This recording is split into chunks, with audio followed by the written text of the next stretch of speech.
Hello everybody, today we're going to be taking a look at this IHID lamp. This is a 50 watt mercury vapor R30 floodlight bulb, a very rare bulb indeed. Now, many years ago, I created a 50 watt mercury vapor floodlight fixture out of a really old floodlight head for PAR 38 bulbs and a little cabinet to put a actual 50 watt mercury vapor ballast in. And I still have that fixture. I have it out here in Seattle with me. And I noticed these bulbs online. A seller had some of them for an okay price, and I decided to pick them up because it's a perfect addition to that homemade fixture.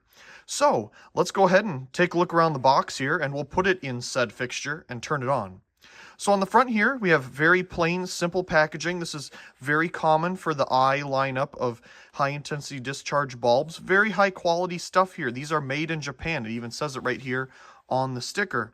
So as you can see, 50 watt, it's their HR50W bulb, R30 in size, and a standard medium base socket.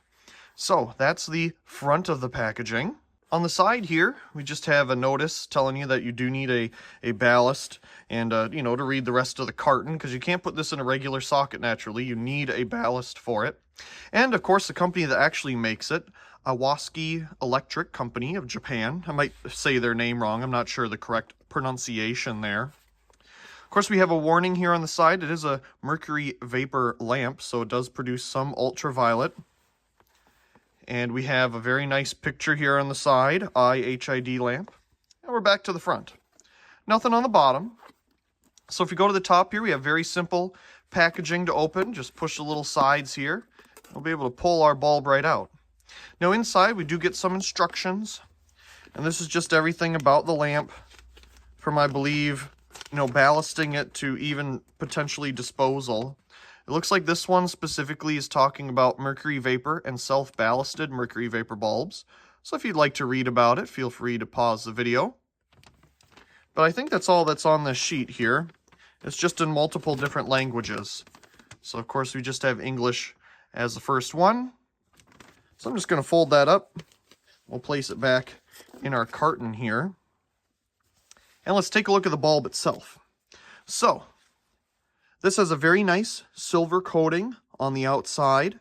It's not too good here at the bottom, but that's no big deal, You need it mostly, in the reflector part, so not a problem there. We do have our etch, mercury lamp, same information we had on the box there, HR50W/R30, Japan.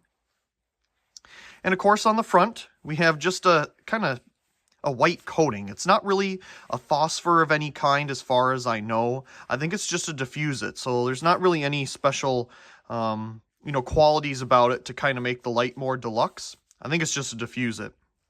So if we turn it over here and take a look at the base, we have a pretty nice base going on here. They're known for some pretty good bases. They usually have a little blue glass insulator, but I don't see that on this particular model. And of course, we're going to try to get a look at the arc tube inside here. So let me get a flashlight, and this should help in our endeavor. So you can see the itty bitty arc tube there.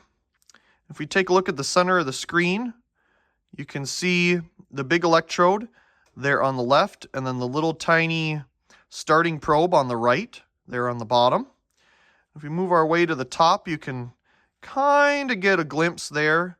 The center of the screen of the same thing. We have a starting probe on the left this time, and then the big electrode on the right. Now, I don't think that starting probe is actually connected to anything. We don't have, I don't think that's going up to the top on this one, but some of them do have, it utilizes the starting on both ends, which is a unique thing with these bulbs.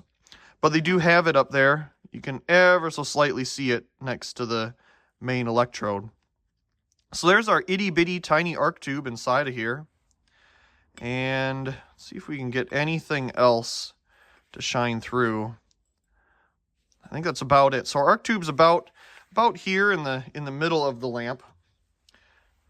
Very pretty bulb. Just the quality of it here is amazing. I mean, just the lines of it. There's nothing that concerns you about it. And I did get some extra little coating down here in the bottom, but that's not the end of the world. So I'm super excited to get this in a fixture. We're going to get it in the homemade floodlight here, and we'll watch it turning on. We got the bulb installed in our custom built 50 watt mercury vapor fixture here. Looks great in there compared to the standard like ED17 style bulb. It actually has a decent little cutoff to it, as you can see. Fits in there very well. Let's get the camera on the tripod and we'll turn this thing on. Got the camera all set up. Let's go ahead and turn off the lights. We do have some light coming in through the window today, obviously, and that's measuring 1 lux on our meter on the floor, so we'll take that into account by minusing it off when the light is on. We're at 118.1 volts. So let's turn it on here in 3, 2, 1. Oh, that is beautiful. Absolutely beautiful. Absolutely beautiful. Here we go. Oh, gotta turn it there. Here we go. Save that. The spectrum of the bulb right after turn on, and the CRI of the bulb right after turn on. Absolutely beautiful. Okay. We're still at 118.1 volts, 1.82 amps, 32.6 watts, and a power factor of 0.15. Oh, it's terrible. Oh, that's beautiful. Look at the little arc tube in there. Let's see if I can focus it better for you.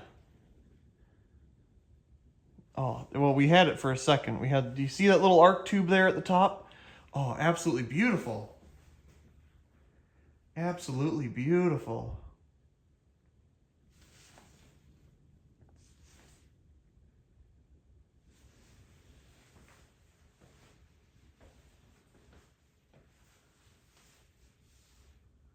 Beautiful color. Oh, I love it so much. Now you know where Merkaveh's color comes from. Oh, it's beautiful. Okay, let's go ahead and give it some time to warm up here, and we'll resume.